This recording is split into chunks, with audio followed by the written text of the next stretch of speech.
Hello, hello. So this one is for all my sellers out there. So I had a seller who was selling the property, got multiple offers, got a winning bid, go through inspections, find out that the septic needs to be replaced. The seller is willing to do it. The buyer is willing to wait. But now, of course, the closing has to be delayed because the septic replacement can be anywhere from 30 to 60, maybe 70 days. Who knows? You're really at the mercy of the situation. You need to pull permits. You need to have a engineer retained. You need to have a design. Like, it's a whole thing. And of course, the seller is like, oh, I have to wait? I don't want to wait. I want to close in 3 weeks. So says to the buyer, hey, I'll give you money in escrow. I'll give you 1.5 times the cost. Just close, just do this, close, and do this after the fact. And I'll give you the $60,000 in escrow, which is 1.5 times the cost. 40 is usually what a replacement could cost. They already had this estimate. The buyer said, no, I don't want that liability.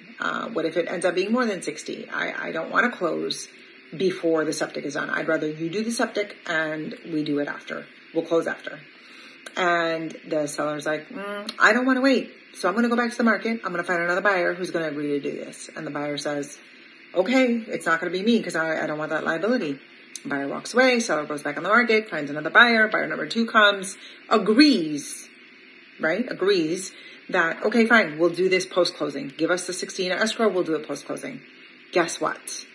The lender said no.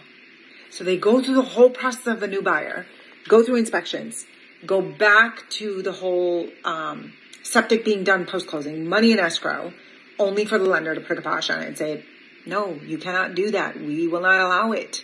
Because that is the norm. Most lenders will not allow it. And this seller was banking on that one lender that may allow it, and now has lost all this time, all over, starting from beginning, to go out and get another buyer who's going to agree to do this, found the buyer, only to find out that the lender said no. And the whole thing is off again. So the moral of the story, even Mufasa's like, this was not a smart idea on the buyer's part, on the seller's part. So the moral of the story is, why? Why are you barking in my video? Like, why? The moral of the story is that the seller should have an agent who's educating them on these things. You've got something to say? On these things prior to just making the decision abruptly, right? Like, your agent should be educating you on the pitfalls, and your agent should be telling you, like, this could be a risk. And I told them this was going to be a risk, and they still chose not to proceed with my guidance. But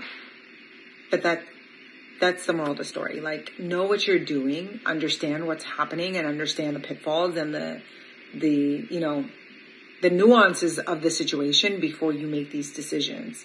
And now they've lost so much time on the market, and it's like, all for what? And I think they even lost some money. So all for what,